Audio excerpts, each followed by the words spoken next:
High বন্ধুরা, কেমন আছো সবাই? আজকের রেসিপি কুমড়ো পটাশ। আরে না না, কুমড়োর চপ। তোমরা অনেকেই আছো যারা কুমড়োর চপ খেতে পছন্দ করো না। এইভাবে বানিয়ে দেখো, অবশ্যই খাবে বারবার।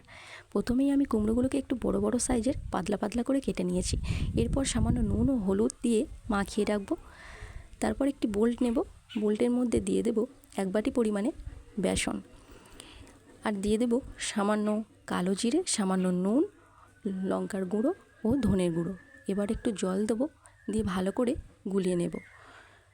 একটু মোটা করেই গোলাতে হবে, নয়তো চপটা ভালো হবে না। এই পর্যায়ে এসে সামান্য পরিমাণে খাওয়ার সোঁটা দিয়ে দেব, যাতে একটু ফোলা ফোলা ভাব আসে। এরপর কড়াইতে তেল দিয়ে ঠিক এমনভাবেই বুড়িয়ে নেব কুমড়োটাকে।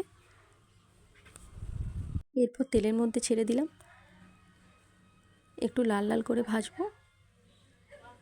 এইভাবে তোমরা ঘরে ট্রাই করো, সবার খুব সুন্দর কুমড়োর চপ হবে। এখন এইভাবে সবগুলোকে একে একে ভেজে নেব। দেখতেই পাচ্ছ আমার সব ভাজা এখন কমপ্লিট।